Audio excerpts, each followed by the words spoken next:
You're about to listen to the Complete Developer Podcast, the podcast by coders, for coders, about all aspects of life as a developer. I'm Will, the curmudgeonly experienced developer. And I'm Beej, the optimistic newbie developer. Complete Developer Podcast is supported by listeners like you. We are now on Patreon at www.patreon.com/Complete Developer Podcast. Hello, Music City Code.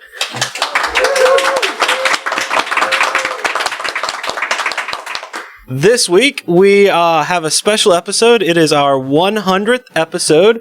And so we have a live panel here at Music City Code where we will be discussing the future of software development and changes to come over the next 5 years or so. But before we get started, Will, what have you been fighting this week? Well, this week I've mostly spent getting ready for Music City Code and enjoying Music City Code. That's been the central focus pretty much. That's really all I got. Like a lot of lugging things around and trying to find where to set up booths and that sort of stuff. So I don't know. I guess that's really the sum of it. How about you? A lot of the same stuff. I spent most of the early part of this week working on getting everything at work ready for me to be gone for 2 days for Music City Code. And now I'm just having a great time here. I've been attending sessions mostly on C#7 and some on converting from AngularJS or Angular 1 to Angular 2. That's something that we're looking at doing. Well, the developers are wanting to do as soon as possible, but we're working on talking management into letting us do at work. Now, as Will mentioned, we've been spending some time at the booth. He spent more time there than I have so far this week. I have to go to so many lectures to kind of justify me being here for work, but our booth is located right between Nashville Software School and Free Code Camp.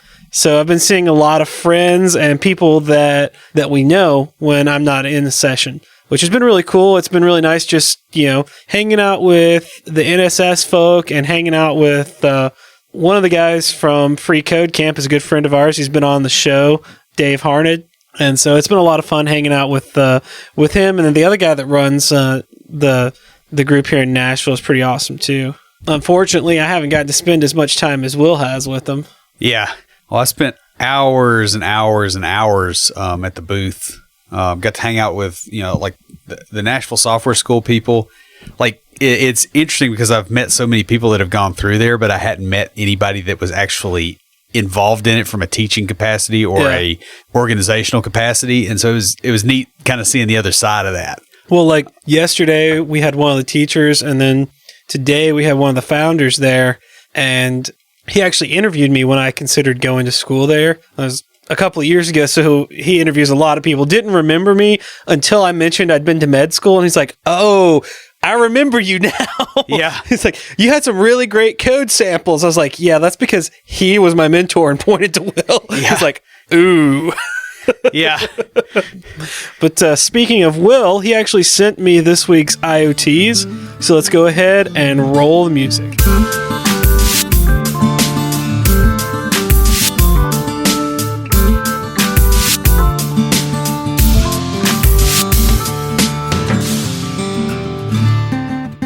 This week for IoTs, I have something that Will and I are actually planning on building ourselves. That is a Raspberry Pi VPN server. Using OpenVPN software, you can build your own virtual private network. By using a Raspberry Pi, you'll be able to create a 24/7 VPN that doesn't consume much power, but is powerful enough to handle a few connections at a time.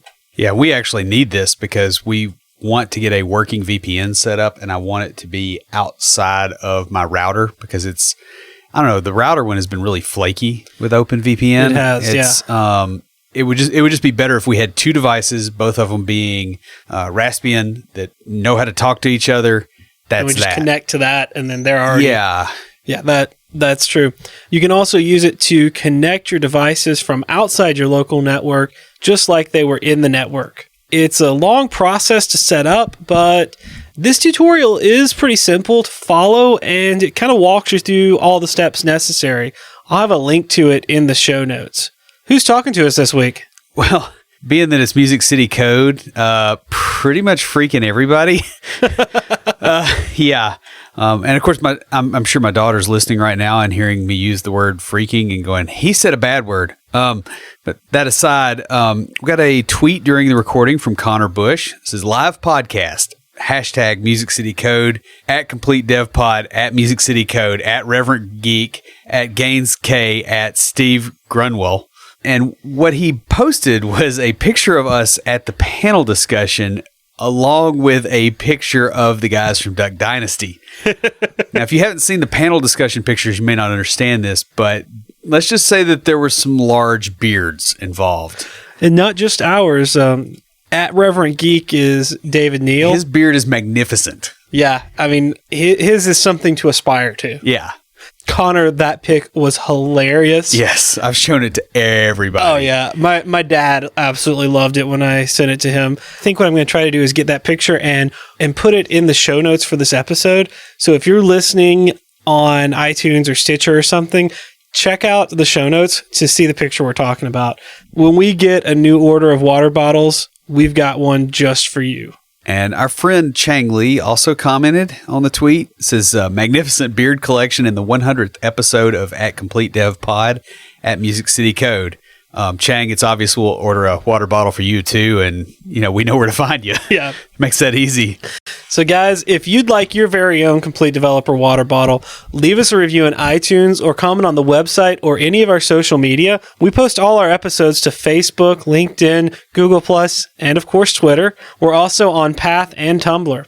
Due to some time constraints on some of our guests, we recorded the intro and tricks of the trade after the actual episode. So we're going to go ahead and jump back into the episode. The future is often a scary, uncertain place for people. Everyone likes to project how things will turn out for them in the future. Tech folks are no different in this regard, and we've assembled a group of knowledgeable developers to discuss what we think is coming over the next 5 years. We're doing this live at Music City Code with a panel, and on this panel we have David Neal, Gaines Kergosien, and Steve Grunwell. Grunwell. I had to get you, man. He did that on purpose because of what you said. So just for the audience, we were talking to Steve, making sure we pronounced his name right, and he said it always bugged him when people mispronounced it that way. Yeah, no, Beach got it right the first time. He was like, "Is it Grunwell? Is that how you say it?" And it's like, "Yeah." I was just confused how you pronounced my name right, Kergosien, and got his wrong. He asked your wife how to pronounce it. Yeah, I figured if Mary was okay with the way I pronounced it, you could be made okay with it. All right, so we're going to just go down the line and have you guys give us a brief introduction to yourself. David, we'll start with you. Hey, this is David Neal, and I am a software developer. I no longer self-identify as a .NET developer. I use lots of different technologies, and looking forward to I don't know. Yeah, congratulations for getting over that .NET issue you had there from two .NET developers here. Hi, my name is Gaines Kergosien, and I'm a recovering software developer. Hi, Gaines. Okay.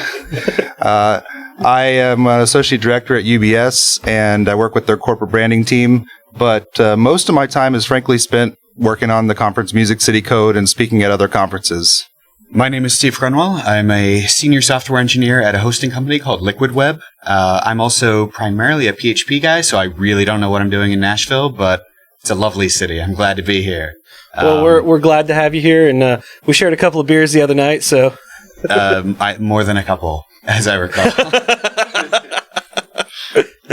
Yeah, this is the first time we've recorded without beer. It was a very large value of couple. That's true. I have to say, perhaps my favorite part of Nashville so far is the beer. That's awesome. Followed shortly thereafter by, of course, the conference. Yes, give it up for Nashville beer.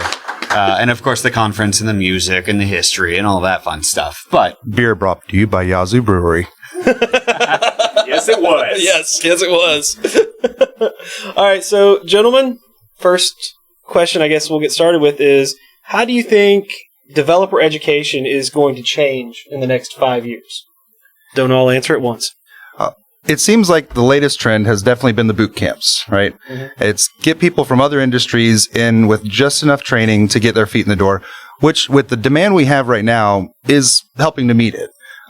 I expect that we might see a blowback from that, though, because there's so many people going through this process that don't have the right mindset to be learners and to improve and to have a long-term career in software development, at least one that progresses past entry level.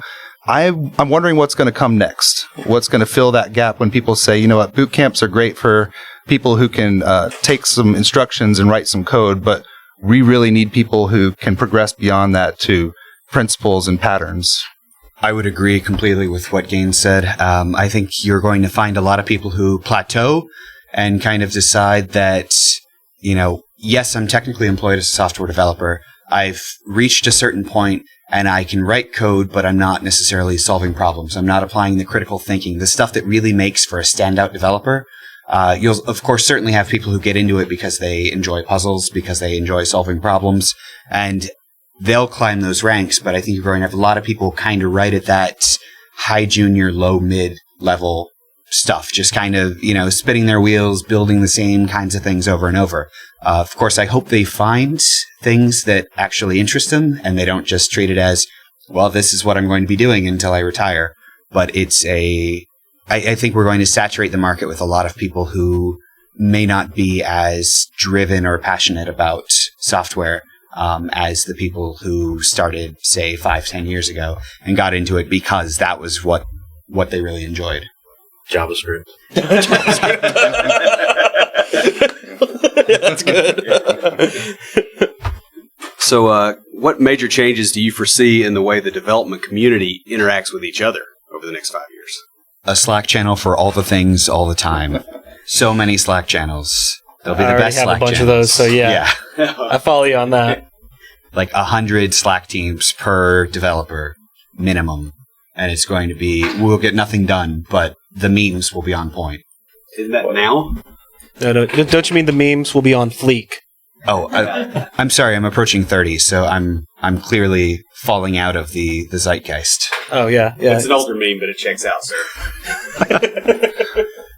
I see a trend in consulting where people try to focus on problem solving and providing solutions rather than technologies.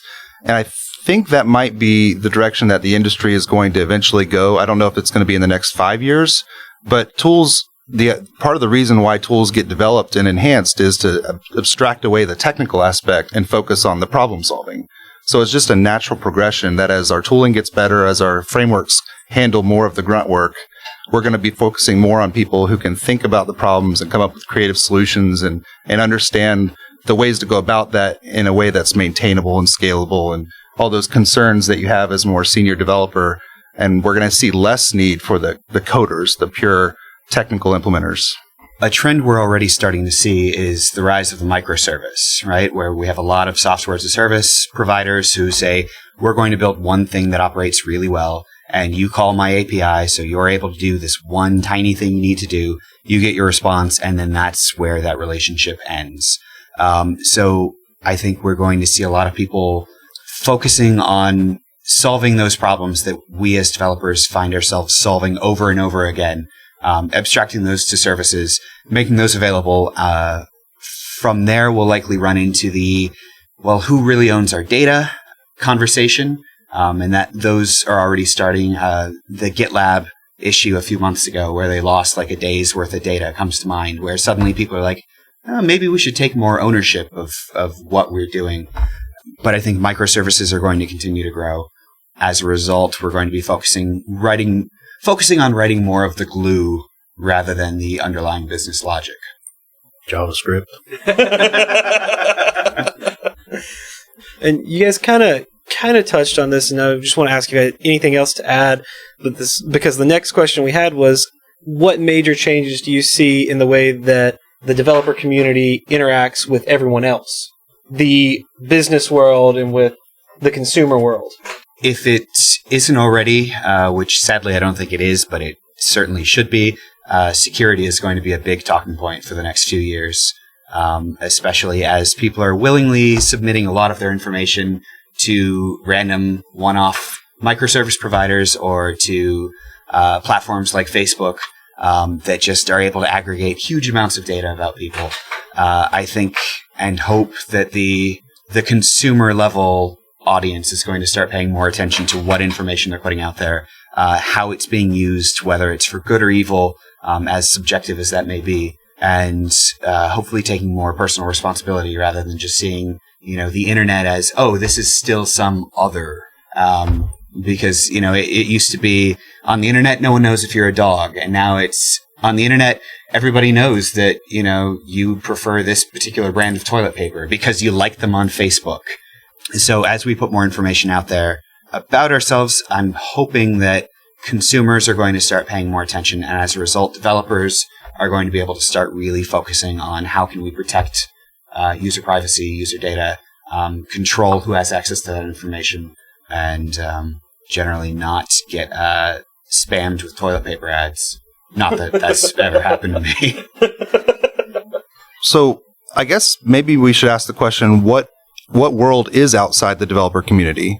Because we're kind of entering a world where everything is development. Every kid coming out of school is going to know how to write formulas and create some basic software.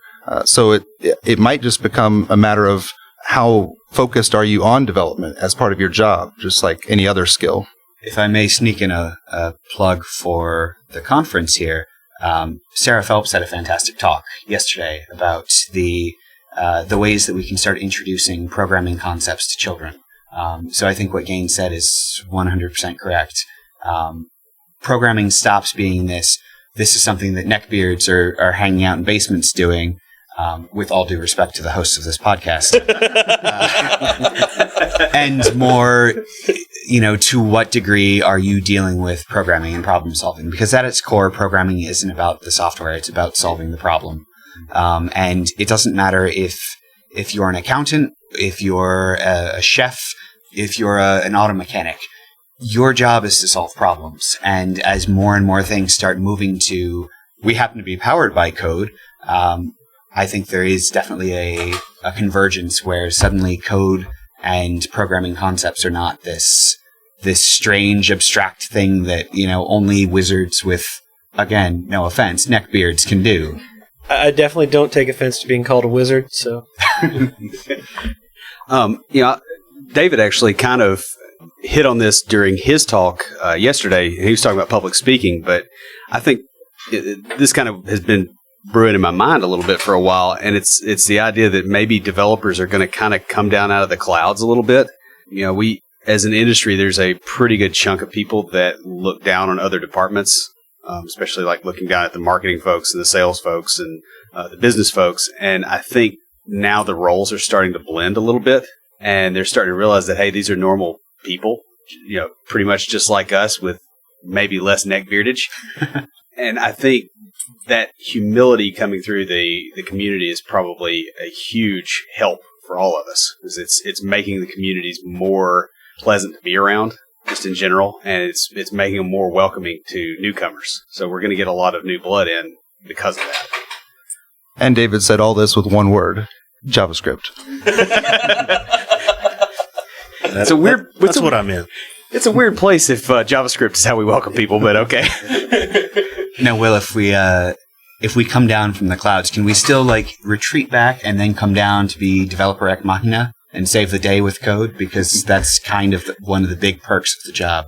Well, I think once you come down out of the clouds, you're not in the clouds anymore.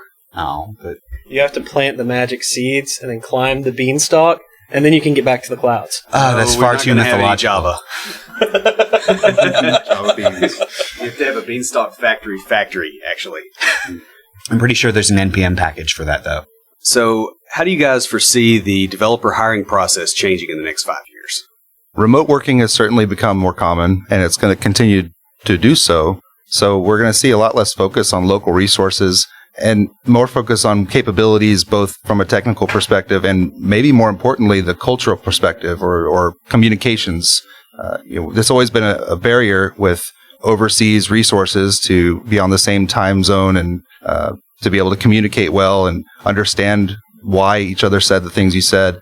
But I think as those geographic barriers become less important, we're going to see more focus on connecting with people remotely like that.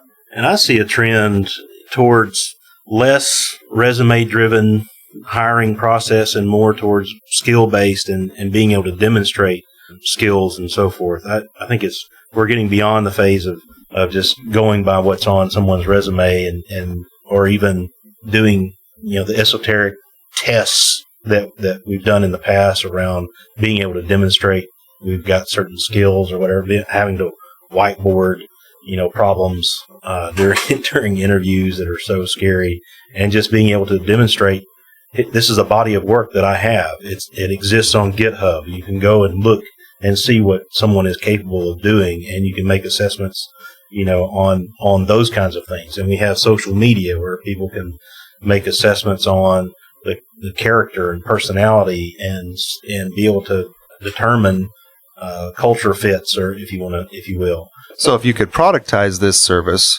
to research candidates based on their social media interaction and their contributions online, you might have something there. Big data. The fear I have is that you're going to be really close to crossing a line of not hiring someone because of a political belief or because of this or that, and you risk that. And it may be because I work for the state that I think in we have to be like everyone has an equal opportunity kind of stuff. But I worry about that with the idea of productizing that and automating it, I guess. I certainly hope that we're still human about it. Yeah. That this is not the yes or no tool. It's just a way that we can assess who the candidates get in the pool. Yeah. Well, it seems to me a product would actually be less likely to do that. A platform that could evaluate candidates for you is less likely to be prejudiced against candidates. You're not going to tell it, don't hire Muslims. You're going to tell it, I want somebody who's good at these things, and it's going to go out and find those for you. That's true. And one thing I have noticed with some HR departments, though, is, and if it's designed by developers, knowing what to look for, knowing like the different ways of wording things. But something I've noticed with larger HR departments is you have to know the right wording to get past them to get to the person that knows what they're looking for. And I guess that is another fear with that of, again, automating that, knowing what to put in it. I think this whole discussion kind of revolves around the fact that we all know the hiring process is broken horribly right now. That's why we're seeing the whiteboard interview problems, is we don't, on average, have a really good way to assess a candidate without putting them in that situation. Because from a hiring manager perspective, whiteboard interviews suck. It's not any fun for the manager either. And it's one of those things that you do because that's the only way you can come up with to handle the problem.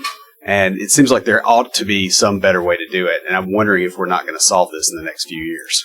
The best way I've seen to do it is create a problem for them to solve. And it doesn't have to be complicated. And I've seen it done with virtual machines where you remote into a server and you fix some code. Just something to see that they can illustrate a competency or a level of skill or a type of skill that you're looking for. Just that indicator, not the entire thing. Yeah, that does make sense. And I know what you were talking about with, what were you talking about, David, with the looking at their body of work. We've started doing that because we've been hiring a lot lately, and we've been looking a lot at their GitHub repos and stuff. And so, like, when you were saying that, I was thinking, yes, that is something I am seeing a lot of, is looking at that, less of what your resume looks like and what your education background looks like, and more of, okay, what have you done? What do you bring to the table when we hire you? Is it possible, though, that kind of trend could make people less likely to contribute code easily to open source solutions if they feel like it has to be perfect because anything they put out there is going to represent them in a potential employment opportunity? It absolutely can freak people out. I mean, I don't know that there's any process for assessment that isn't going to make somebody get into some kind of panic. On the other hand, it does represent a pretty good opportunity for the people that are willing to jump into open source. And, maybe that behavior will get normalized. Everybody probably 15 years ago wouldn't have been comfortable posting as much stuff on Facebook or Twitter as they do now. So things kind of shift over time, I would think. But it's going to be rough for a little bit. Just like Facebook is rough, always. Is it worth saying that when we're looking as people looking to hire developers, when we're looking at GitHub contributions, it's not the specific contributions, but the trends? Is this someone who's sitting there and is working on one project and really is passionate about this project? Or is this someone who's going, hey, I can contribute a little there, a little there. They may not be perfect patches. There might be a lot of back and forth in the pull requests, but it's someone who's willing to engage, willing to put themselves out there. I know that as I'm not a manager now, but when I was, one of the things that I would look for was, is this someone who's actually interested in what they're doing? Or are they just saying, I have to have perfect code out there because otherwise it might exclude me from a job down the road? Yeah, I know when I interviewed for the job I have now, we barely talked about coding or anything. We geeked out about podcasts and geeked out about coding, but it wasn't a interview question back and forth. It was like he was more assessing my enjoyment of coding and how involved I was in it. And I really think that helped me to get that job, was because I love what I do. And that makes a lot of sense, because I was told that after the interview, once I started, that he came out and told the rest of the team how excited he was for that interview. You brought up something interesting. Do you think there's a negative aspect to evaluating someone's character in that it creates a very homogenous culture where everybody tries to hire people like them that they like personally more than hiring people for their abilities? I think it does that, and I also think that it is going to force everybody to be a fake. And so you'll hire people that you think you like, and then 6 months in, the mask falls off. That's what I would be afraid of. I would argue that perhaps it could do the opposite. Again, looking at the larger trends of people, if you see someone who's regularly confrontational in pull requests, they submit something, the maintainer of the repository goes, I don't really agree with this change, not a fan of the direction, and they kind of go, well, you're wrong. That would be a big red flag that, yes. Okay, this developer does not play well with others. At the same time, going back to what Gaines was saying about an increase in remote work, I mean, that means a lot to me, just because I've been working remotely almost exclusively for the past 3 years at this point. And I'm in Columbus, Ohio. Not a bad tech market, but the companies I work for, I worked for a company called 10up that was a distributed agency, people all around the world. I'd log on and I'd be talking with people in Liverpool, people in Italy, people in India, Poland, California, Mexico. It was just this great, I can work with people all over the world. So the remote nature of everything actually helped fight some of that homogeny, because we're not dealing with it's a bunch of, white guys working in the valley because, hey, why not, right? So what do you guys think the next big wave will be in mobile in the next 5 years? JavaScript. Well, it might be built with some form of JavaScript that Microsoft or somebody might be working on. I definitely think it's going to be along the lines of augmented reality. We're going to get away from the screens and the devices that you hold in your hand and start integrating them more into the way we interact with the world, and take ourselves away from the immersion in a device and bring the device into the world around us. So instead of Google Glass, we'll have Google contact lenses? I'm ready to sign up for the ocular implant, personally. That would be kind of cool. As long as it can't get hacked, I guess. Yeah. That's a big if. Well, actually, if it could get hacked, there's people that would probably sell that service. Sure. You know? Great advertising. Well, yeah, I mean, that's basically a drug, right? It's a hallucinogen. There was a movie kind of like that not that long ago. Well, by not that long ago, I probably mean early to mid-90s. You're dating yourself a bit here. Well, no one else will, so I might as well.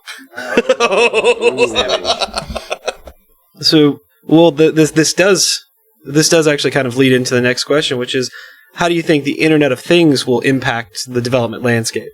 Not to be the security whistleblower on the panel, but I think it's one of those right now with Alexa, with Google Home. Everyone's like, oh, this is really cool. I can talk to this thing, and it's always listening. And I look at it and I go, I can talk to this thing, and it's always listening. My father-in-law, for instance, he and his wife, they have an Alexa, and he's an engineer, so he's restricted it to one room of the house purely as a, hey, Alexa, play whatever music. He's like, I don't want it listening to me anywhere else because I know what happens with this data. Like, absolutely not. But my mother-in-law is like, well, but it could be really nice to be able to say, hey, Alexa, play jazz. And if anyone has an Alexa and is listening to this podcast, we really just messed with them, which is I was awesome. thinking that too. Okay, Google, play jazz. But I think you're going to see some backlash when people start realizing, oh, we've invited this cute little Alexa into our home, and now it is always listening. And I think the political climate has contributed to that. I say again, living in the North, being in my so-called bubble, but I think you see a lot of people kind of going like, you know what, maybe I don't want all this information about me out there and constantly being collected. Then again, it's a trade-off that you play where other people want to be able to say, I don't want to have to ever touch a keyboard again. I just want to be able to voice command all the things and have technology, have the technological future we've envisioned in movies and science fiction for years. So what you're saying is you don't want to log on to Amazon and have it pop up with an ad that says, hey, we heard you holler at your wife to bring you toilet paper. Do you need to order some? Oh, the toilet paper thing. That's not going to die, is it? No. You mentioned it. Podcast regrets. My memoir. I'm quite the optimist in hoping how the world will turn out. But if you look at trends, I mean, Facebook, it's pretty obvious that to the majority of people that it's collecting information and using it. I mean, you could see that right on your timeline, and people just don't care. I'm not really sure what it's going to take to reach a tipping point where the convenience of daily life is not worth the security compromise to the average person. You know what's not listening? JavaScript. that was your cue. Not yet. That's coming in the next version of ES. Okay. Yes. Is that ES9? 8? 7. Yeah, our ES overlords. Change the name. Well, you've already hit on data science a little bit with your security, but how do you see data science changing? I think it's one of those things where we're going to do a lot of really fun stuff, and there are going to be a lot of really interesting things that we're going to do with the data. It's going to embarrass the hell out of some people, and then backlash. Again, apparently I always go to backlash. I just keep thinking this is going to happen, and then of course I remember people go, no, I'm really lazy. I really just want computers to do everything for me. But the amount of data, the sheer the petabytes upon what's bigger than a petabyte? What's the next? Exabyte. The exabytes of data being collected at this point, it's really astounding. And I think there's a lot of good that can come from it. But I think there's also a lot of, if this is used in the wrong way, could really put some people in difficult situations. And it's kind of sexy to think about some evil villain or government organization using data in a way we don't like. But I think what we're going to find is more common is data being ignorantly used in ways that it maybe to get answers that it doesn't actually give you, but it's all about how you ask the question and what data you're looking at. Right now, the data science world doesn't really seem to be focused on the social sciences as part of how it's interacting with this data and what kind of conclusions it's drawing. And as we see it permeate more and more of our lives, I wonder if we're going to see some really damaging conclusions being drawn because they haven't considered how this data is gathered and how the conclusions they're drawing are going to affect the world that they're applying it in. So kind of the classic correlation does not equal causation. Or in programming terms, correlation does not triple equal causation. Right. Just not understanding the problem you're trying to solve or the answer you're getting and applying it incorrectly, but being completely confident in its correctness because, hey, it's data science. It's got to be right. It's generated by a computer. Well, we already have that. If you ever buy a toaster on Amazon, Amazon assumes that this is the beginning of your hobby of collecting toasters. Right. So, I mean, it's going to be there from now on. But at this point, we're just talking about suggestions. We're not talking about things that actually control your life and make it more convenient, like your car driving you to the place that it thinks you want to go to. Toaster Emporium on 5th. We'll open a special toilet paper emporium just for you. I will rule this land. That cutting down all the trees. I'm looking forward to the evolution of data science and helping us to live our lives better. I'm looking forward to living in a world that does have all the conveniences of being able to cater to my interests and things that I'm interested in, and suggesting things for me and helping me not to get off the couch. I will say that one other thing I'm finding interesting about all the data science stuff is the focus towards processing just huge amounts of data efficiently. We really don't even know where that goes, even outside of just the data science thing. We're having to come up with better ways of structuring things, better ways of accessing data quickly, distributing loads. All that kind of stuff is going to feed into the rest of computer science. And it'll be really interesting to see where that leads us in 5 years, irrespective of the data science input. So this is the last one. What are the biggest threats you see to information technology over the next 5 years? I have a guess what at least one of those answers is. Is it JavaScript? Please tell me it's JavaScript. Okay, I had a guess about 2 answers. David, would you like to go ahead? JavaScript. So please elaborate. How is JavaScript going to be a threat?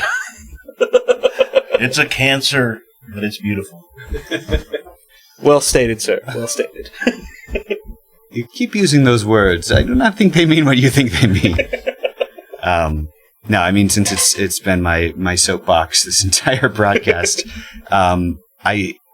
I think one of the biggest threats is we make it very easy for people to share a lot of information about themselves, whether it's an explicit, I'm filling out a form and saying, yes, these are my preferences, or whether it's an implicitly, we've analyzed your behavior, and based on that, we can assume X, Y, and Z. People being unaware of how that data is being used could be a potential attack vector. Phishing campaigns are getting super focused, where you're able to go, okay, with very few resources, I can aggregate the information I need about you to figure out where you bank, what kind of stuff you like. Oh, click here to opt in to this bank program where I can win free football tickets, to the football fan who uses Chase. Great. That's very easy information to come across. And very easy to do a very targeted phishing campaign. Now, hopefully this person has money, otherwise the phisher has just wasted his or her time. But I think general ownership of data, aggregation of data that people might not be explicitly providing, these are things that are cause for concern. Maybe not, reason to be up in arms right now, because again, these are things that we are providing, at least implicitly, by doing things like purchasing, hardware that listens all the time. If we were smart, we'd think maybe there are downsides to this. But we look at it and we go, ooh, shiny. I can order more toilet paper from the couch. And it even knows my brand. There, full circle. And now I own the meme, so it's worth nothing to anybody else. I think the greatest threat is one we already have among us, and we may not even be aware of the extent of the damage it's already done because it's not the sort of thing anybody really wants to focus on. There's no regulation currently around what kind of standards are needed in order to develop software when it comes to what that software is being used for. There are a lot of regulations around maybe how that software has to perform, but in order to enforce that, it first has to not perform the way it's expected. So when we look at systems that control dialysis machines and airport navigation and autopilot in cars, and sure, the companies don't want the liability, so they're going to try to do their best, but there's really no control at the development level to say who is qualified to be working on this software. And we all know that above a certain level, they don't know what's going on inside of it. And I mean, it's impossible to audit all those lines of code, and even if they could understand all of them, unless you have maybe some sort of pair programming approach. But how do you know both of those people aren't incompetent? So it's really difficult, and I don't know that there is a solution. I certainly haven't seen one. I don't think that the answer is to go down the road of that lawyers and doctors have necessarily, and have some sort of bar that you have to pass in order to be a certified, be allowed to practice in certain fields or in certain industries. But it's certainly a problem that's causing serious difficulties. And as our world becomes more automated and technology becomes more integrated into our daily lives, the risks are only going up. Now, do you see that being amplified by, back to one of the earlier questions regarding the rise in boot camps? You have a lot of people, and, I made the point that you get a lot of people kind of in that middle level where they're doing it because it's a good paycheck. It's something that, doesn't suck, but maybe they're not super passionate about it. They're not driven to make sure they're delivering the best stuff.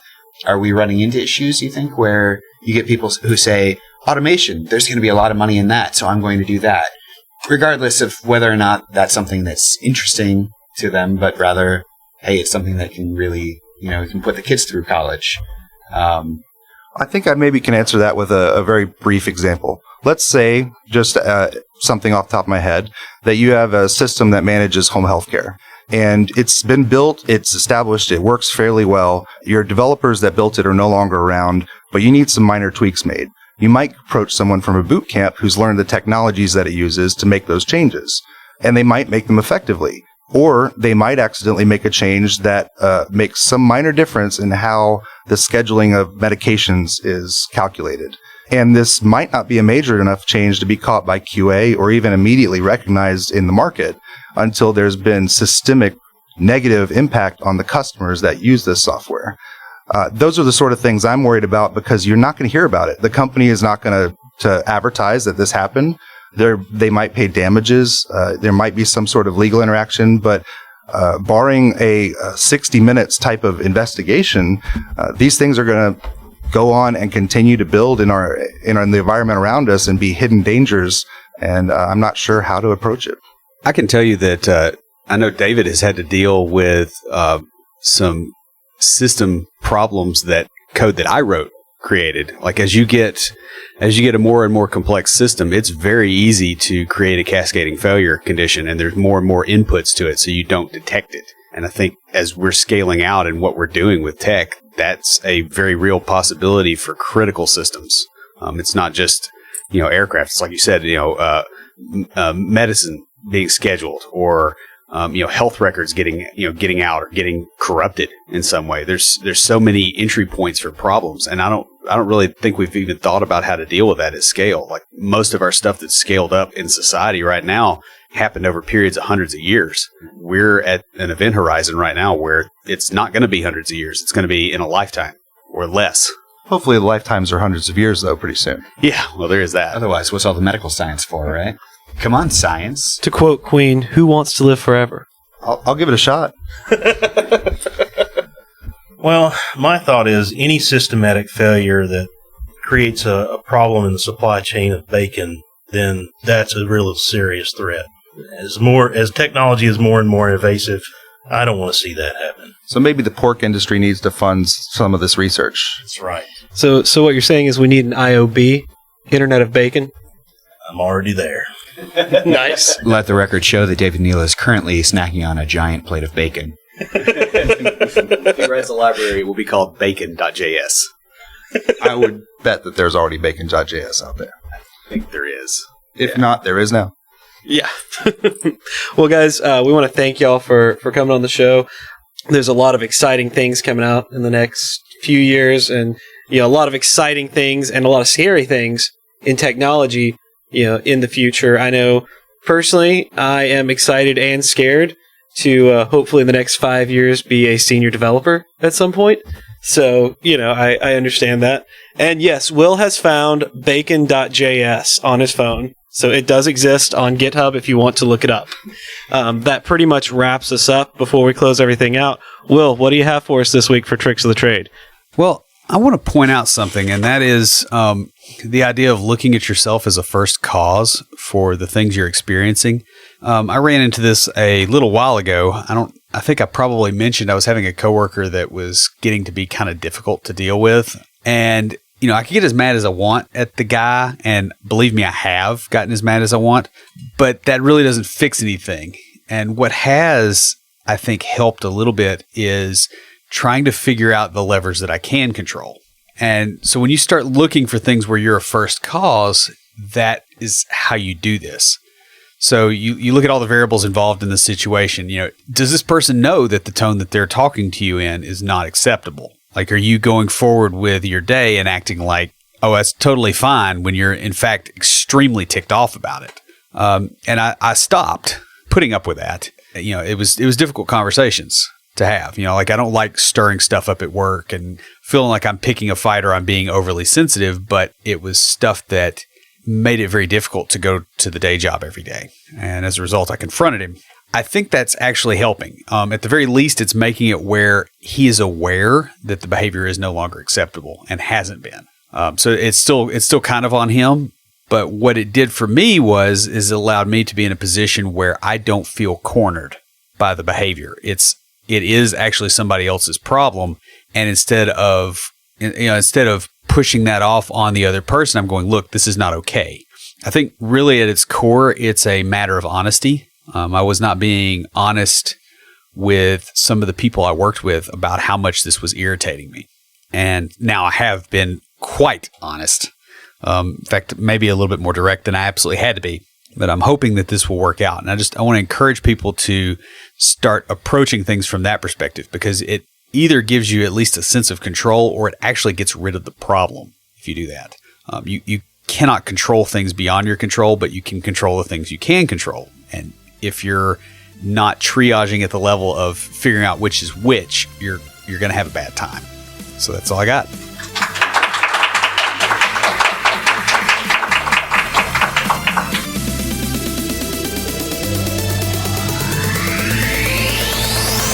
Stand by for Titanfall. If you have a question or comment for us, please email us at neckbeards@completedeveloperpodcast.com. Our theme music is an excerpt from Stand By for Titanfall by Pure Bells, available on SoundCloud and licensed under Creative Commons. The intro music for IoTs is Hillbilly Hip Hop by Jason Belcher. For references, show notes, and to sign up to our email list, be sure and check out the website at CompleteDeveloperPodcast.com. You can also follow us on Twitter at CompleteDevPod and like our page on Facebook to keep up with the news about the show. Thanks for listening. See you next time.